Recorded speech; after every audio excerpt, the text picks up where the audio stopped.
Hello students, again a very warm welcome to all of you on our YouTube channel. So student start करते हैं हमारा set number 2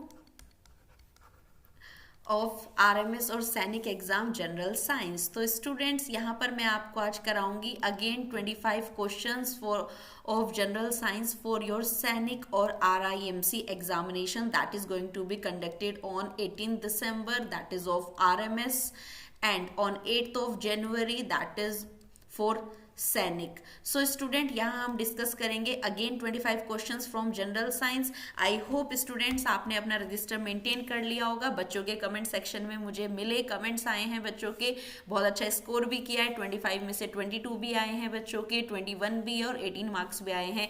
आप इसी तरह से प्रैक्टिस करेंगे तो आप फुल आउट ऑफ फुल लेके आएंगे, क्योंकि स्टूडेंट ये क्वेश्चन आपको बहुत ज़्यादा हेल्प करने वाले हैं।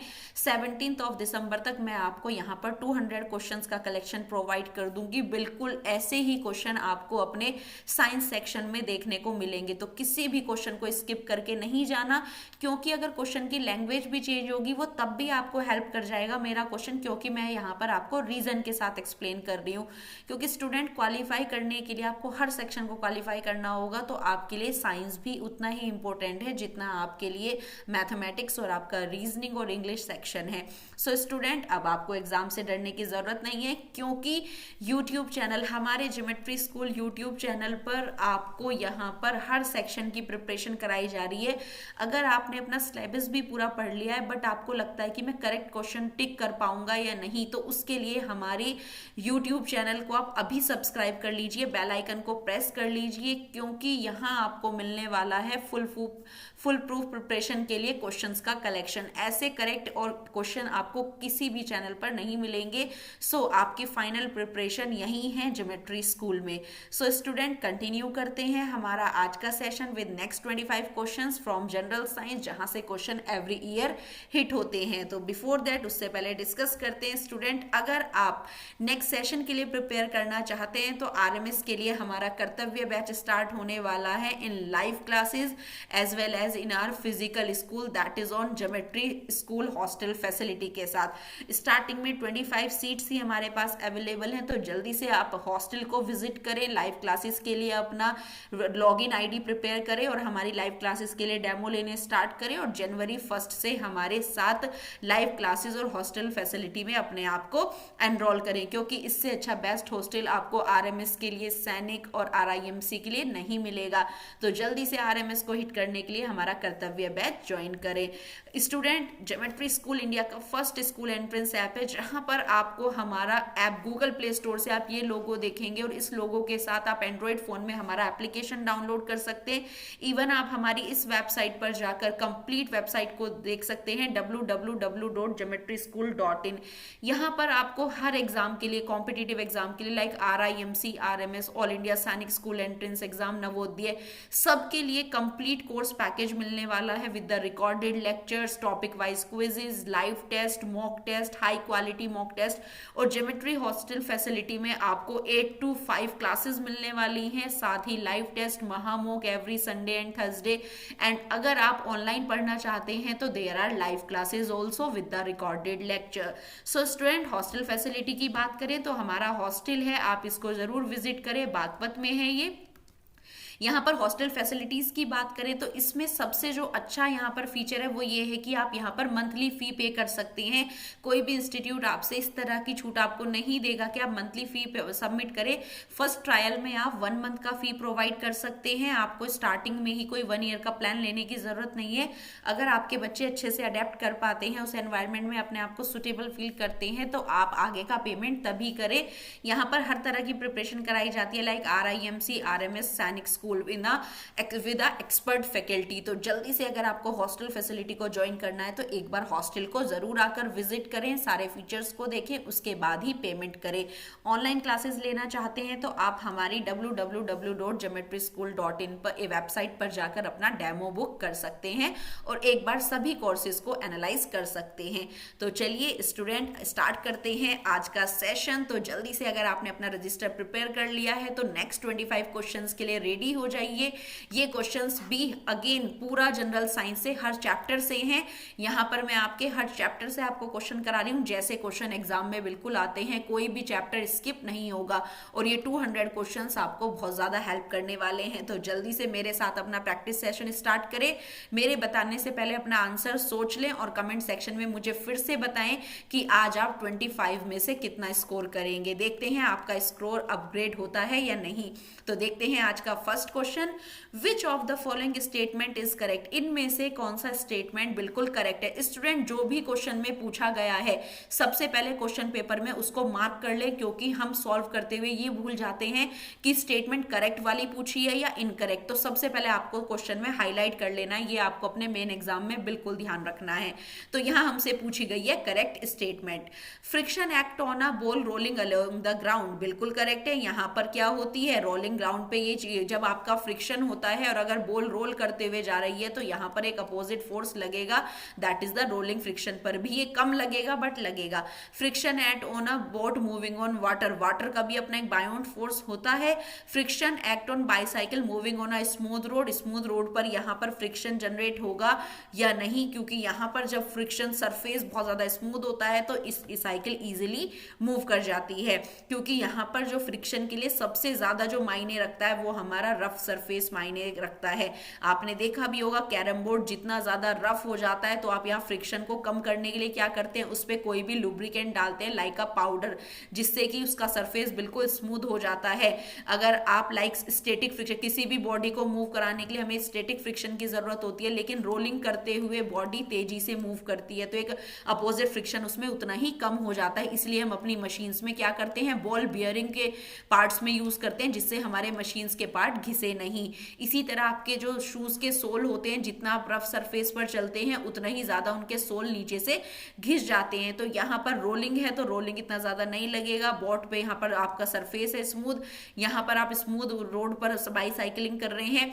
Friction does not act on ball moving through air, यहाँ पर बिल्कुल ये करेक्ट स्टेटमेंट जा रहा है कि friction does not act on ball moving air. अगर कोई हवा से, क्योंकि आप जानते हैं मैंने आपको लास्ट वीडियो में बताया था कि frictional force is a type of contact force, यहाँ पर आपको सब्सटेंस के नेचर के साथ कॉन्टैक्ट में आना पड़ता है कि सब्सटेंस किस तरह का है, तो it is a type of contact force. तो यहाँ पर हमसे पूछा है कि कौन सा स्टेटमेंट करेक्ट है, तो friction does not act on ball moving through the air. अगर एयर से बॉल मूव करते हुए आ रही है तो यहाँ पर एक नॉन कॉन्टैक्ट फोर्स है उसके पास, दैट इज ग्रेविटेशनल फोर्स, कि वो बॉल नीचे ही आएगी, बट यहाँ फ्रिक्शनल फोर्स एयर में नहीं है क्योंकि it is a type of contact force.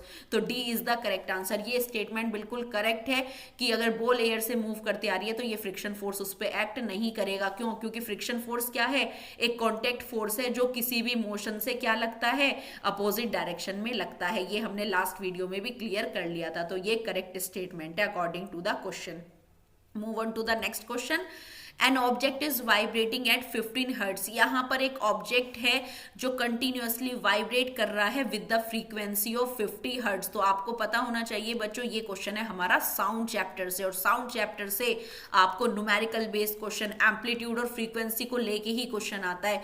तो यहाँ हर्ट्ज देखते ही आप समझ जाएंगे it is the unit of frequency. तो जो 50 हर्ट्ज है वो, और फ्रीक्वेंसी क्या होती है, the vibration of the object, जो ऑब्जेक्ट ऑसिलेट करता है दैट इज द फ्रीक्वेंसी। तो एक ऑब्जेक्ट है जो यहाँ पर 50 हर्ट्ज की फ्रीक्वेंसी से क्या कर रहा है, ऑसिलेट कर रहा है। तो what is it's time period, तो इसका टाइम पीरियड क्या होगा। यहाँ पर हमें इस क्वेश्चन को सॉल्व करने के लिए फ्रीक्वेंसी और टाइम पीरियड का रिलेशन पता होना चाहिए। तो अगर हम बात करें कि ऑब्जेक्ट का टाइम पीरियड क्या होगा, तो the time period of the object is reciprocal of the frequency. यहाँ पर जो टाइम पीरियड होता है वो फ्रीक्वेंसी का रेसिप्रोकल होगा। मींस फ्रीक्वेंसी अगर इंक्रीज होगी तो टाइम पीरियड ऑब्वियस सी बात है क्या हो जाएगा, कम हो जाएगा। अगर टाइम पीरियड बढ़ेगा तो नंबर ऑफ ऑसिलेशंस कम हो जाएंगे। बेसिकली किसी भी ऑब्जेक्ट के मूव करने के ऑसिलेशंस के नंबर को क्या कहा जाता है, फ्रीक्वेंसी। तो अब आप इस रिलेशन से अपना क्वेश्चन सॉल्व कर सकते हैं। टाइम पीरियड कैलकुलेट करने के लिए आप यहाँ पर फ्रीक्वेंसी रखेंगे, दैट इज 50 हर्ट्स, हर्ट्स की शॉर्ट फॉर्म ये होती है एसेट, तो आप देख लेंगे 1/50। अब आप इसे इजीली कैलकुलेट कर सकते हैं। अगर आप इसे डिवाइड करेंगे तो व्हाट विल यू गेट, आप इसको इजीली कर सकते हैं पॉइंट लगाकर 0, then again we have to put 0 because it is not going to divide, और 52 100। तो यहाँ पर हमारा क्वेश्चन सॉल्व हो जाता है। तो 0.002 सेकेंड हमारा करेक्ट आंसर आता है। तो अगर कोई ऑब्जेक्ट मूव कर रहा है 50 हर्ट्ज की ऑसिलेशन से, फ्रीक्वेंसी से, तो टाइम पीरियड क्या होगा 0.02 सेकेंड। तो यहाँ पर आप याद रखेंगे relation is time period is equal to 1/फ्रीक्वेंसी। ये हमेशा reciprocal, time period is equal to the reciprocal of frequency होता है।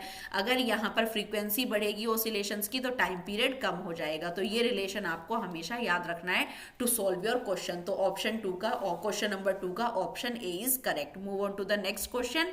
Which of the following statement is correct regarding rods and cones in the human eye? यहाँ पर rods और cones के लिए क्या statement बिल्कुल correct है? Cones are sensitive to dim light. Absolutely yes, ये यहाँ पर ये first option ही correct हो जाता है। जो हमारी cones होते हैं वो dim light में नहीं देख पाते। आपने देखा भी होगा dim light में हमें सिर्फ, क्योंकि cones are responsible for the color formation, colors हमें दिखाई देते हैं, और dim light में हमें सारी चीजें ब्लैक ब्लैक नजर आते हैं क्योंकि cones are sensitive to dim light। ये dim light में वर्क नहीं कर पाते हैं। तो ये स्टेटमेंट तो वैसे ही गलत हो जाता है। रोड्स हमारे ब्राइट लाइट के लिए सेंसिटिव होते हैं and rods can sense colour, rod sense colour के लिए नहीं होते हैं। तो कौन सा हमारे कलर के लिए होते हैं, और ये सेंसिटिव टू होते हैं डिम लाइट। तो A is the correct answer. Move on to the next question. Pathogenic micro organism present in the host cell are killed by medicine. जो पैथोजेनिक क्या होते हैं, pathogens are those micro organism that can cause disease, that can cause the infected disease. तो जो हमें disease cause करते हैं वो micro organism are known as pathogenic micro organism. Because you know that micro organism हमारे friend भी होते हैं एंड माइक्रो ऑर्गेनिज्म आर फो भी होते हैं, दुश्मन भी होते हैं, क्योंकि इन्हीं से ही तो हम अपनी दवाइयां बनाते हैं और यही हमें बीमारी कोज करते हैं। तो बीमारी कोज करने वाले micro organism are known as pathogenic micro organism. तो पैथोजेनिक माइक्रो ऑर्गेनिज्म जो होस्ट सेल में एंट्री कर जाते हैं वो किस मेडिसिन से किल होते हैं, उन पर्टिकुलर मेडिसिन को क्या कहा जाता है, pain killer, antibodies, antibiotics and vaccine. तो the pathogenic micro organism are killed by the medicine, they are known as antibiotics. Very simple question from micro organism chapter. I hope student आपका ये बिल्कुल ठीक होगा। तो ऑप्शन सी इज करेक्ट। तो जल्दी से मुझे कमेंट सेक्शन में बताएंगे भी कि आज आपने कितना स्कोर किया। क्वेश्चन बिल्कुल इंपॉर्टेंट है। आप अपना सैनिक स्कूल का एग्जाम और आरएमएस का एग्जाम जब देंगे तो बिल्कुल आपको लगेगा नहीं कि कोई क्वेश्चन हमारा ऐसा नया आया है जो हमें नहीं आता था। तो इन वीडियो को आपको बिल्कुल स्किप नहीं करना और चैनल को बच्चों सब्सक्राइब कर लीजिए जिससे आपको नोटिफिकेशन मिलता रहे और कोई भी वीडियो आपकी छूटे नहीं। यहाँ आपका कंप्लीट साइंस सेक्शन मैं इन यूट्यूब वीडियो के थ्रू ही कंप्लीट करा दूंगी। चलिए देखते हैं next question. Given below are the events that led to pregnancy and development of embryo. यहाँ पर कुछ इवेंट्स दिए गए हैं, 4 इवेंट जो प्रेगनेंसी को लीड करते हैं, साथ ही एक एम्ब्रियो के डेवलपमेंट को शो करते हैं। तो अब क्वेश्चन पढ़ेंगे आगे। विच of the following option give the correct order of sequence. हमें नीचे ऑप्शन दे दिए गए हैं, हमें करेक्ट सीक्वेंस लगाना है कि कैसे कैसे होती है प्रेगनेंसी। एग का फर्टिलाइजेशन होगा, एग मैच्योर होगा, एग का रिलीज होना और फिर उसका एम्ब्रियो का वॉल पर थिकंड होना। तो यहाँ पर हमारा सबसे पहले क्या होना चाहिए, सबसे पहले क्योंकि आपको पता है फीमेल बॉडी में बर्थ के टाइम पर ही अप्रोक्स 50,000 फॉलिकल्स होते हैं। तो यहाँ पर एग को सबसे पहले मैच्योर होना पड़ेगा, फॉलिकल को एग बनना पड़ेगा। तो सबसे पहला स्टेप हो जाता है मैच्योरेशन ऑफ द एग। फिर एग को ओवरी से रिलीज होना होगा। तो सेकेंड नंबर के बाद हमारा स्टेप आता है एग का रिलीज होना। रिलीज होने के बाद ओवरी से जब एग आपका फेलोपियन ट्यूब या ओविडक्ट में आ जाएगा तो ओविडक्ट में आने के बाद होगा फर्टिलाइजेशन। तो फिर होगा यहाँ पर स्टेप नंबर 1 फर्टिलाइजेशन। और फर्टिलाइजेशन होने के बाद यहाँ पर जो आपका एम्ब्रियो का जब ओविडक्ट में यहाँ फर्टिलाइजेशन हो जाएगा उसके बाद ये एग आता है कहाँ, इन द यूट्रस में फॉर द एम्बेडिंग। और यूट्रस में आके उसका स्टार्ट होगा डेवलपमेंट। तो प्रेगनेंसी लीड हो गई कहाँ पर, ओविडक्ट में, जिन्हें हम फेलोपियन ट्यूब्स भी कहते हैं। और इसके बाद जो डेवलपमेंट होगा एम्ब्रियो का वो कहाँ होगा, at the wall of the uterus. यहाँ पर एम्बेडेड कर लेगा वो अपने आप को यूट्रीन वॉल में।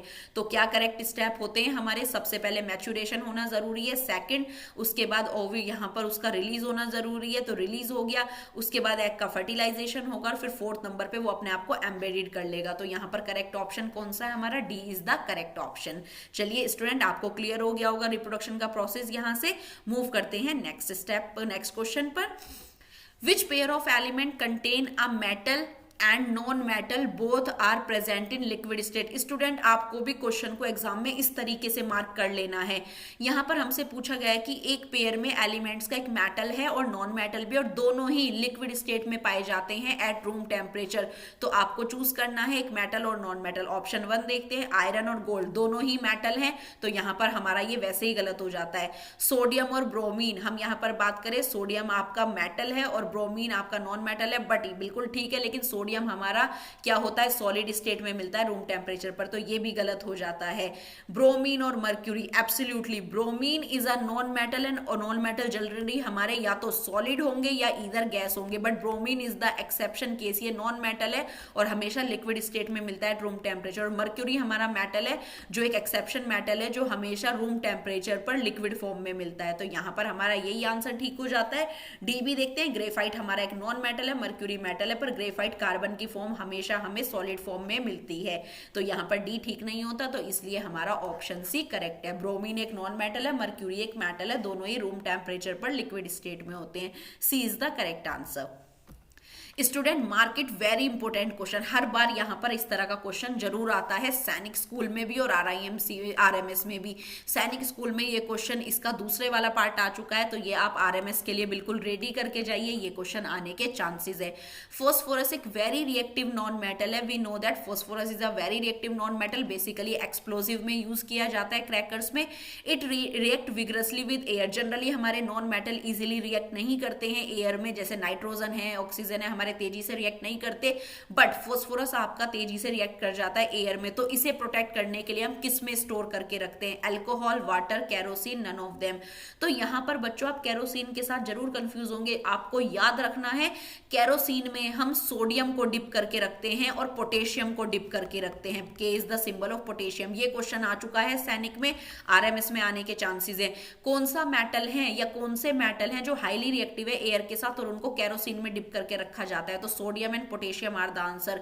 बट फॉस्फोरस एक नॉन मेटल है जिसको वाटर में डिप करके रखा जाता है, तो correct answer for this is water. Phosphorus को स्टोर करके रखा जाता है वाटर में। ये क्वेश्चन इस बार RMS में या सैनिक में, इनमें से एक क्वेश्चन जरूर आने वाला है, आप बिल्कुल इसको रेडी करके जाइए, क्योंकि मेटल्स नॉन मेटल से हमेशा एक्सेप्शन केसेस पर आंसर क्वेश्चन आते हैं, तो इसलिए यहां पर करेक्ट आंसर हो जाता है वाटर। वाटर में हम स्टोर करके रखते हैं फॉस्फोरस को, और सोडियम और पोटेशियम को केरोसिन में। ये मेटल है और ये नॉन मेटल है, B is the correct answer. Move on to the next question. Splitting of white light और light into its colour is known as dash. Basically जो हमारी स्पेक्ट्रम से जब हम लाइट पास करते हैं तो लाइट जो है हमारी 7 डिफरेंट कलर्स में ब्रेक डाउन हो जाती है अकॉर्डिंग टू इट्स वेवलेंथ, तो ये क्या प्रोसेस कहलाता है, तो the splitting of the light is known as dispersion of light. Basically आपने देखा होगा light will break down into VIBGYOR, VIBGYOR में violet, indigo, blue, green, yellow, orange, red. यहाँ पर हमारे ये इस तरह से अपनी वेवलेंथ, रेड की वेवलेंथ सबसे कम होती है तो इसीलिए सबसे ज्यादा बेंड कर जाता है, तो आप ये देखेंगे विबग्योर बनता है यहाँ पर, जो हमारे रेनबो के कलर भी होते हैं। तो जो रेनबो है वो एक नेचुरल फिनोमिना है, किसका, डिस्पर्जन ऑफ लाइट का। तो आपसे पूछ लिया जाता है कि एक एग्जांपल बताइए जो नेचुरल फिनोमिना है ऑफ डिस्पर्जन ऑफ लाइट, तो बेसिकली डिस्पर्जन क्या है, एक वर्ड में याद कर लेंगे, द स्प्लिटिंग ऑफ लाइट, तो D is the correct answer. In which medium the speed of light is highest, सबसे ज्यादा तेजी से लाइट कहां पर मूव करेगी, सॉलिड में, लिक्विड में, वैक्यूम में, गैसेस में। तो ये सिंपल सा क्वेश्चन है। लाइट की स्पीड वैसे क्या होती है, 3 × 10⁻⁸ मीटर पर second, this is the speed of light. और वो तेजी से कहां मूव करेगी, जहां कोई मीडियम नहीं मिले और वो तेजी से मूव कर जाएगी, तो vacuum is the correct answer. सबसे ज्यादा लाइट की स्पीड होती है। और आपको पता है साउंड हमने पिछले चैप्टर में करा था, साउंड सबसे ज्यादा किस में होगी, सॉलिड में, लेकिन लाइट की स्पीड सबसे ज्यादा तेज किस में होती है, वैक्यूम में, तो C is the correct answer.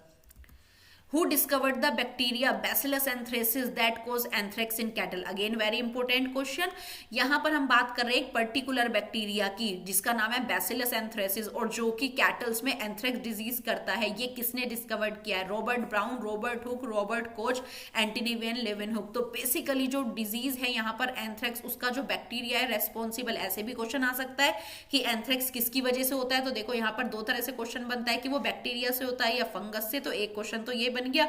फिर आपसे पूछ सकते हैं कि वो कौन सा बैक्टीरिया है, तो बैसिलस एंथ्रेसिस। फिर पूछ सकते हैं कि बैसिलस एंथ्रेसिस कौन से डिजीज करता है, एंथ्रेक्स। तो यहाँ से 2-3 क्वेश्चंस तो एक ही उसमें से निकल जाते हैं। और फिर यहाँ पर साइंटिस्ट का क्वेश्चन हो गया, क्वेश्चन नंबर 4।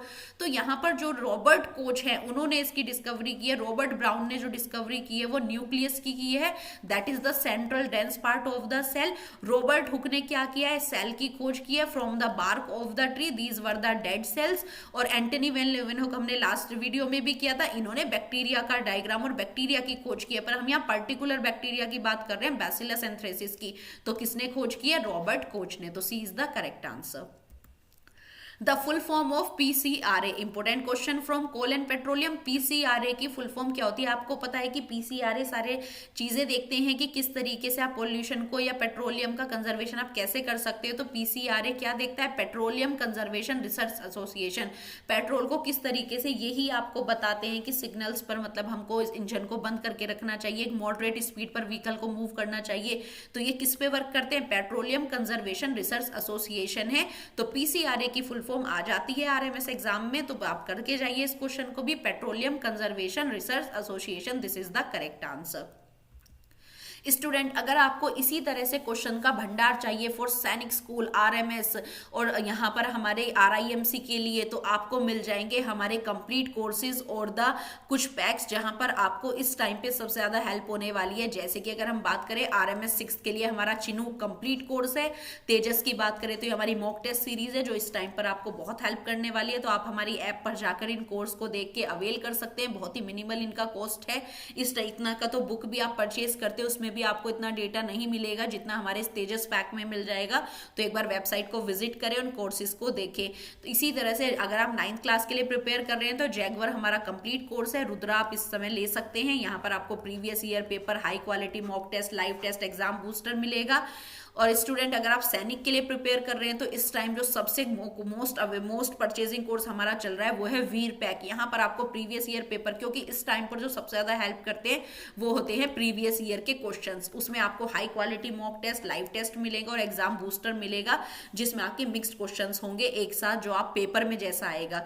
इसी तरह से अगर आप 9th के लिए तैयार कर रहे हैं तो शौर्य कोर्स है हमारा, बिल्कुल इसी तरह से ये मॉक टेस्ट सीरीज है जो इस मंथ आपको सबसे ज्यादा हेल्प करने वाली है, क्योंकि सैनिक के लिए आपके पास 1 मंथ ही बचा हुआ है। 2-3 दिन बाद से आपका 1 मंथ रह जाएगा बिल्कुल, और इस टाइम आप इसको पूरा कर सकते हैं। और अगर आप पूरे साल प्रिपेयर करना चाहते हैं तो उसके लिए आप हमारे महावीर और पैक ले सकते हैं।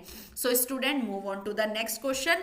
Dash is used in jams and squashes to check their spoilage. अगर आपको जैम्स और स्क्वैशेस को स्पॉइल नहीं होने देना है तो आप कौन से फूड प्रिजर्वेटिव यूज करते हैं। बच्चों, सीधा सीधा क्वेश्चन भी आ जाता है कि जो फूड को किसी भी माइक्रोब से बचाने के लिए जो हम यूज करते हैं, what we call them food preservative. तो इसी तरह मार्केट में और नेचुरल तरीके से हमारे पास बहुत सारे फूड प्रिजर्वेटिव होते हैं, जैसे एडिबल ऑयल्स हैं, और इसी के साथ हमारे पास सॉल्टिंग हम कर सकते हैं, पैकिंग कर सकते हैं, कैंस में स्टोरेज कर सकते हैं, रेफ्रिजरेटिंग कर सकते हैं, पाश्चराइजेशन मेथड यूज कर सकते हैं, बॉइलिंग मेथड यूज कर सकते हैं।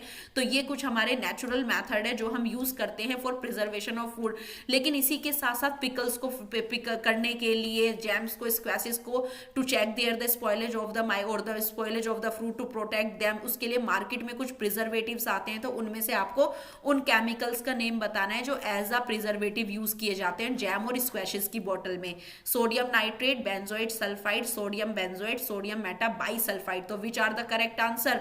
Sodium benzoate and sodium meta bisulphide, these are the 2 chemicals that are available in the market to check the growth of the microorganism, that can be used in the pickles, that can be used in the jams, that can be used in the squashes। तो यहाँ पर हमारा correct answer है सी and D. ये 2 chemicals आपको बिल्कुल नहीं भूलने हैं, क्योंकि यही मार्केट में अवेलेबल होते हैं पिकल्स को माइक्रोब से बचाने के लिए। यही 2 माइक्रोब यहाँ पर फूड प्रिजर्वेटिव आप पढ़ेंगे फूड को प्रिजर्व करने के लिए। तो sodium benzoate, sodium meta bisulphide, बहुत इंपॉर्टेंट क्वेश्चन है, घुमा फिरा के भी आए, आपको ये दोनों केमिकल याद रखने हैं। और ये हमारे नेचुरल मेथड है जो हम किचन में यूज कर सकते हैं। तो फूड प्रिजर्वेटिव चैप्टर आपका इतना ही है कि फूड प्रिजर्वेटिव क्या होते हैं, कैसे आप फूड को प्रिजर्व कर सकते हो, एडिबल ऑयल आप किस में डालेंगे, सॉल्टिंग आप फिश को प्रोवाइड कर सकते हो, आप अपने ड्राई फ्रूट्स को पैकिंग कर सकते हो, कोल्ड ड्रिंक्स की कैनिंग की जाती है, फूड को कुक करके रेफ्रिजरेट कर सकते हो। तो ये आपका पूरा चैप्टर है अबाउट द फूड प्रिजर्वेटिव। तो यहाँ पर C and D is the correct answer. Which of the following pair of organelle does not contain DNA. Student भूले नहीं, मार्क करना, यहाँ पर आपको मार्क करना है यहाँ पर कि क्वेश्चन में पूछा क्या गया, तो that does not contain DNA, जिनके अंदर डीएनए खुद का नहीं होता, मतलब कि डीऑक्सी राइबो न्यूक्लिक एसिड की हम यहाँ बात कर रहे हैं, जो हमारा जेनेटिक सीक्वेंस होता है, जो हमारे जीन्स को जनरेशन टू जनरेशन ट्रांसफर होता है। तो माइटोकॉन्ड्रिया एंड लाइसोसोम, तो माइटोकॉन्ड्रिया में खुद का अपना मैटरनल डीएनए होता है, तो ये तो ऐसे ही इनकरेक्ट हो जाता है क्योंकि लाइसोसोम के पास नहीं होता बट माइटोकॉन्ड्रिया के पास होता है। क्लोरोप्लास्ट एंड वैक्यूल, वैक्यूल्स के पास नहीं होता बट क्लोरोप्लास्ट के जो प्लास्टिड्स होते हैं प्लांट सेल में उनमें अपना डीएनए होता है। लाइसोसोम्स एंड वैक्यूल्स, यस, तो यहां से आप करेक्ट कर सकते हैं कि लाइसोसोम और वैक्यूल दोनों में ही क्या नहीं होता है, डीएनए नहीं होता है। न्यूक्लियर एनवेलप में तो आपको पता ही है, न्यूक्लियर एनवेलप के अंदर तो हमारे क्रोमैटिन के थ्रेड्स डीएनए होता ही है, और माइटोकॉन्ड्रिया आप पढ़ ही चुके हैं, इनके पास अपना मैटरनल डीएनए होता है, ये भी अपना डीएनए का पार्ट प्रोवाइड करते हैं सेल को। तो यहाँ पर करेक्ट आंसर क्या है, lysosomes and vacuoles are the correct answer, इनके पास अपनी डीएनए की सीक्वेंस नहीं होता है। तो नेक्स्ट क्वेश्चन की तरफ मूव करते हैं। The slow process of conversion of dead vegetation into coal. तो स्टूडेंट आप जानते हैं यहाँ पर हमारे जो डेड वेजिटेशंस होते हैं प्लांट्स, वो हमारे slowly due to the high temperature और pressure of the due to the high temperature and pressure of the earth से किस में कन्वर्ट हो जाते हैं, into the fossil fuels. And what are these fossil fuel, like coal. तो आपको पता ही है जो स्लो प्रोसेस होता है कोल का formation due to the high temperature and pressure of earth, तो ये फॉसिल फ्यूल बनता है due to the process of carbonisation. और आप इस क्वेश्चन को बिल्कुल इंपॉर्टेंट मान लीजिए, डायरेक्ट आ जाता है, जेएनवीएसटी में आ चुका है, तो अब आप रेडी रहे आरएमएस और सैनिक के लिए, ये क्वेश्चन आ सकता है। तो यहां पर इस प्रोसेस को कार्बनाइजेशन कहते हैं। सिंपल आप याद भी रखेंगे, प्लांट्स हमारे क्या होते हैं, basically they are the carbon होते हैं, सेल्यूलोज के बने होते हैं, तो इससे आप याद रखेंगे कार्बन का कार्बनाइजेशन होना, कोल बनना। तो इट, क्योंकि आप कोल क्या है हमारा, it is the pure form of carbon, और कुछ नहीं होता है कोल में, that is a pure form of carbon. और ये कैसे बना है, by the process of carbonisation. बहुत इंपॉर्टेंट क्वेश्चन है कोल एंड पेट्रोलियम से। D is the correct answer. A blank looking surface structure in the cytoplasm is called. आपका जो प्लांट सेल्स होती है और एनिमल सेल्स होती है, बेसिकली उनमें हमारा एक ब्लैक लुकिंग सरफेस होता है इस तरह से, और अदर ऑर्गेनेलीज होती है। यहाँ पर एनिमल सेल्स में छोटी छोटी वैक्यूल्स के फॉर्म में होता है, लेकिन यहाँ पर ये बड़ा होता है एक ब्लैक लुकिंग सरफेस। साइटोप्लाज्म में आप इसे अलग से देख सकते हैं ब्लैंक एरिया, और एनिमल सेल में आप इसे देख सकते हैं छोटी छोटी फॉर्म में। तो ये क्या स्ट्रक्चर है, तो एक ब्लैक लुकिंग स्ट्रक्चर, क्योंकि यहाँ पर क्या होता है, वाटर का वस्कुलर बंडल में मूवमेंट होता है, इसलिए प्लांट्स में ये बड़े होते हैं प्लांट सेल में, और एनिमल सेल में बॉल लाइक स्मॉल वेसिकल्स होते हैं। तो ये स्मॉल वेसिकल्स और लार्ज ब्लैंक लुकिंग सरफेस क्या कहलाता है, it is called and vacuoles. तो ये आपका यूज होता है वाटर के ट्रांसपोर्टेशन में। तो वैक्यूल का फंक्शन आपको पता होना चाहिए, it is used in the water transportation. तो ये ब्लैंक लुकिंग स्ट्रक्चर क्या कहलाती है, वैक्यूल्स। तो लार्ज किस में होती है, प्लांट सेल में, और स्मॉल वेसिकल किसकी फॉर्म में होते हैं, एनिमल सेल में। तो vacuole is the correct answer. Yellow vein Mosaic of भिंडी ओकरा इज कोज्ड बाय। यहाँ पर जो ओकरा होती है हमारी भिंडी, उसमें जो उसके पत्तों पर येलो मोजाइक, मोजाइक बेसिकली आप नाम से ही पता लगा लें, Mosaic is a type of virus. तो यहाँ पर येलो वेन्स हो जाती हैं, जो हमारी लीफ होती है उसकी वेन्स जो है क्या हो जाती है, भिंडी की येलो हो जाती हैं। तो ये डिजीज किसकी वजह से होती है, बैक्टीरिया, प्रोटोजोआ, फंगस, वायरस। तो yellow vein of Mosaic, Mosaic virus का ही फॉर्म होता है, तो ये होती है ड्यू टू द वायरस। बच्चों यहाँ पर प्लांट डिजीज से एक क्वेश्चन जरूर आता है, तो D is the correct answer. Dash was use for street lighting for the first time in London. London में सबसे पहले किसको यूज किया गया था स्ट्रीट लाइट बनाने के लिए, coal tar, coal gas, coal coke. तो it is coal gas. Basically जब कोल से जब कोक बनाया जाता है, तो कोक बनाने के टाइम पर एक गैस लिबरेट होती है, that is the coal gas. और कोल गैस में बेसिकली जो कंस्टिट्यूट होते हैं, that is carbon monoxide, hydrogen gas, और यहाँ पर निकलती है मीथेन। इन्हीं का ही यूज करके स्ट्रीट लाइटनिंग में यूज किया गया था पहली बार लंदन में। तो यहाँ पर जो कोल गैस होती है वो कहाँ से बनी, जब कोक बना रहे होते हैं, तो कोक बनाने के टाइम पर ये गैस लिबरेट होती है, और इसी से ही जलाई गई थी स्ट्रीट लाइट, लाइक इन 1810 में इन लंदन में। तो coal gas is the correct answer. Which of the following can not deflect the magnetic compass. यहाँ पर मैग्नेटिक कंपास को कौन सा अगर आप एक बैटरी लगाते हैं और एक मैग्नेटिक कंपास यहाँ डिफ्लेक्ट करना चाहते हैं लाइट को एक सॉल्यूशन कंटेनिंग में, तो कौन सा सॉल्यूशन है जो यहाँ पर इसको डिफ्लेक्ट नहीं करेगा, tap water, lemon juice, Honey या ऑल आर करेक्ट, कोई भी नहीं करेगा। तो यहाँ पर पूछा गया कैन नॉट। तो बच्चों कोई भी सॉल्यूशन जो अपने अंदर से केमिकल इफेक्ट शो कर सकता है या मैग्नेटिक इफेक्ट शो कर सकता है, उसके अंदर कोई भी एसिडिक सॉल्यूशन हो या बेसिक सॉल्यूशन हो, वो कोई भी हो, वो अपने अंदर से किसी भी निडिल को या कोई भी केमिकल इफेक्ट शो कर सकता है। तो यहाँ पर एसिड, और यहाँ पर टैप वाटर में भी हमारे एसिड बेस हो सकते हैं, लेमन जूस में हमारा एसिड होता है सिट्रिक एसिड, हनी में हमारा कोई भी एसिड या बेस नहीं होता। तो हनी के सॉल्यूशन बिल्कुल भी मैग्नेटिक कंपास को अपनी पोजीशन से डिफ्लेक्ट नहीं करेगा। तो C is the correct answer. Which of the following is not the part of male reproductive system, यहाँ पर इनमें से मेल रिप्रोडक्टिव सिस्टम हमने लास्ट वीडियो में भी पढ़ा था का पार्ट नहीं है। वास डिफरेंस भी होती है, स्पर्म डक्ट भी होती है जहां से स्पर्म मूव करके जाते हैं फ्रॉम द टेस्टिस, और वास डिफरेंस से उनमें न्यूट्रिएंट ऐड होता है in the form of semen. Uterus नहीं होता है बच्चों। यूट्रस अभी हमने लास्ट वीडियो में भी पढ़ा, अभी हमने लास्ट क्वेश्चन जो करा था डेवलपमेंट यूट्रस में बेबी का डेवलपमेंट होता है, वो कहाँ होता है? इन द फीमेल और इन द मदर। पेनिस होता है जहां के थ्रू हमारे स्पर्म्स बाहर आते हैं। तो यूट्रस नहीं होता है किसमें? मेल रिप्रोडक्टिव में। और हमसे यही पूछा गया है कि मेल रिप्रोडक्टिव सिस्टम में इनमें से क्या नहीं होता। तो वास डिफरेंस भी होता है, टेस्टिस का पार्ट, स्पर्म डक्ट भी होता है और पेनिस भी होता है, लेकिन यूट्रस कहाँ होता है? In the female reproductive part जहां पर एम्ब्रियो का डेवलपमेंट होता है। तो C is the correct answer. Before playing the orchestra in a musical concert, अगर एक म्यूजिकल कॉन्सर्ट में ऑर्केस्ट्रा बजाने से पहले the sitarist try to adjust the tension and plug the strings suitably. यहाँ पर जो सितारिस्ट है, सितार जिसको प्ले करना है ऑर्केस्ट्रा में पूरा, वो सितार के जो स्ट्रिंग्स है उनको सुटेबली क्या कर रहा है? प्लग कर रहा है, खींच रहा है। ऐसा वो क्यों कर रहा है? इंटेंसिटी साउंड की बढ़ाने के लिए एडजस्ट कर रहा है, एम्पलीट्यूड ऑफ साउंड को एडजस्ट कर रहा है, या frequency of the sitar string with the frequency of other musical instrument, या लाउडनेस बढ़ाने के लिए। तो यहां पर वो क्या कर रहा है? स्ट्रिंग को जब वो हैंड यहां पर क्या करेगा? उसने स्ट्रिंग को प्लग कर लिया जिसकी वजह से ये टाइट हो जाए, और जब वो इन पे हैंड लगाए तो इसका वाइब्रेशन तेजी से, और वाइब्रेशन किस पे डिपेंड करता है बच्चों? फ्रीक्वेंसी होता है बेसिकली, नंबर ऑफ ऑसिलेशंस बढ़े जिससे कि अदर म्यूजिकल इंस्ट्रूमेंट के साथ यहाँ पर परफॉर्मेंस बिल्कुल इक्वल हो सके। तो यहाँ वो क्या कर रहा है? फ्रीक्वेंसी के लिए, तो frequency of the sitar string with the other musical instrument के साथ वो उसकी फ्रीक्वेंसी को मैच कर रहा है। तो C is the correct answer. जितनी ज्यादा वाइब्रेशन होगी उतनी यहां पर उसके म्यूजिकल इंस्ट्रूमेंट की पिच बढ़ेगी। तो C is the correct answer. If the amplitude becomes of the sound twice, अगर यहाँ पर लाइक एम्पलीट्यूड एक्स है और उसको ट्वाइस कर दिया जाए तो लाउडनेस कितना बढ़ जाएगी? तो स्टूडेंट हमने पहले भी बात की थी, बेसिकली लाउडनेस किस पे डिपेंड करती है? Loudness will depend on the square of the amplitude. आपको ये रिलेशन भूलना नहीं है। मैंने अभी आपको बताया कि साउंड चैप्टर से ही आपका इस तरह का क्वेश्चन आता है। तो किसी की भी साउंड की लाउडनेस कितनी ज्यादा होगी? जितना उसका एम्पलीट्यूड का स्क्वायर होगा। तो it will depend on the square of the amplitude. तो यहां पर अगर हम उसकी यहां पर एम्पलीट्यूड को क्या कर दे? ट्वाइस कर दे। तो बेस अगर एक्स है तो हमने इसको ट्वाइस कर दिया, तो यहां लाउडनेस कितना बढ़ जाएगी? तो loudness will increase by the 4 factor. तो यहां पर करेक्ट आंसर क्या है? 4। तो आपको ध्यान रखना है, loudness of the sound is equal to the square of the amplitude. इस रिलेशन को आप बिल्कुल भूलेंगे नहीं, इससे ही आपका न्यूमेरिकल सॉल्व हो जाएगा। तो कितनी बढ़ जाएगी? 4 टाइम्स ऑफ 4 फैक्टर बढ़ जाएगी। तो C is the correct answer. Which of the following is not a kharif crop, इनमें से कौन सा खरीफ क्रॉप नहीं है? बेसिकली खरीफ क्रॉप हमारी क्या होती है? रेनी सीजन में हम लगाते हैं और नवंबर अक्टूबर में उनको कट कर लेते हैं, ये हमारी खरीफ क्रॉप होती है। अक्टूबर नवंबर में वो कट हो जाती है। राबी क्रॉप हम विंटर में लगाते हैं और फिर समर से पहले उसको कट कर लेते हैं। जायद क्रॉप हम समर में लगाते हैं, जैसे कि हमारा कुकुम्बर, वाटरमेलन, जो शॉर्ट पीरियड की क्रॉप्स होती हैं।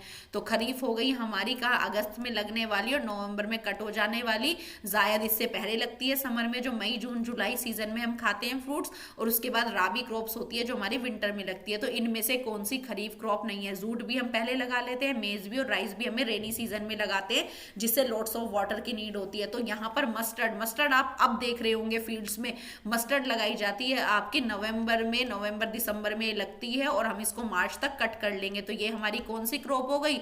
राबी क्रॉप। तो C is the correct answer. ये हमारी खरीफ क्रॉप नहीं है। Organism that control insect and paste of plant crop, अगर आपके प्लांट्स में क्रॉप में इंसेक्ट और पेस्ट यूज कर रहे हो, आप यहाँ पर कंट्रोल करने के लिए किसको यूज कर रहे हो? किसी ऑर्गेनिज्म को यूज कर रहे हो, कोई केमिकल नहीं यूज कर रहे, आप कुछ ऑर्गेनिज्म यूज कर रहे हो, मींस लिविंग मटेरियल यूज कर रहे हो। किसको कंट्रोल करने के लिए? इंसेक्ट और पेस्ट को प्लांट क्रॉप पे। तो उन्हें क्या बोलेंगे? तो these are known as biopesticides. तो ये आपके क्या कहलाएंगे? क्योंकि बायो मींस लिविंग, और यहाँ पर जो आप पेस्टिसाइड यूज कर रहे हो, पेस्टिसाइड क्यों? Pesticide pesticide will kill the insect और पेस्ट, तो यहाँ पर वो क्या कहलाएंगे organic, they are known as the bio pesticide. अच्छा क्वेश्चन है, आ सकता है। Far point of the eye for a normal eye, आपकी नॉर्मल आई के लिए आप कितनी दूर तक देख सकते हो, तो बच्चों इसकी कोई लिमिट नहीं है। तो फार पॉइंट हमारी आई का क्या है, इन्फिनिटी। हम नहीं कह सकते कि जिसकी आईज बिल्कुल 6/6 है वो कितनी दूर तक देख सकता है, तो दे कैन सी इन्फिनिटी, तो C is the correct answer. Light और से चैप्टर, लाइट चैप्टर से आपके अच्छे क्वेश्चन आते हैं, ये उन्हीं में से ये क्वेश्चन है। आप इसे सैनिक के लिए और जेएनवीएसटी के लिए जरूर रेडी करें, और आरएमएस में भी जब बिल्कुल सिंपल पेपर आता है तो इस तरह का डायरेक्ट क्वेश्चन आ जाता है, तो infinity is the correct answer. Near point of an eye is dash for normal human eye, near point कितना हो सकता है, 25 सेंटीमीटर। अगर आप किसी बुक को रीड कर रहे हैं तो आप उसे अपने से 25 सेंटीमीटर रख के रीड करिए, आप उसको क्लियरली रीड कर पाएंगे। तो ये क्वेश्चन बहुत अच्छा है लाइट और रिफ्लेक्शन चैप्टर से। नियर पॉइंट किसी भी आई का 25 सेंटीमीटर होता है, नॉर्मल ह्यूमन आई का। अगर आपको मायोपिया हो जाता है या हाइपरमेट्रोपिया हो जाता है तो ये पॉइंट आपके बदल जाते हैं, और फार पॉइंट आपका इन्फिनिटी है, तो 25 इसके लिए करेक्ट आंसर है। ये दो क्वेश्चन बिल्कुल सिंपल है बट इंपॉर्टेंट है जब बिल्कुल डायरेक्ट पेपर आता है, तो C is the correct answer.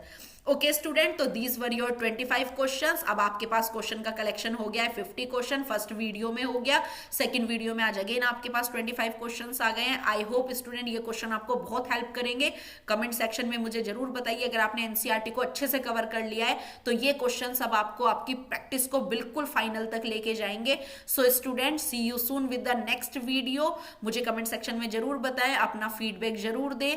Okay student, thanks for watching. For any query you can call on this number. See you soon with the next video. Bye bye.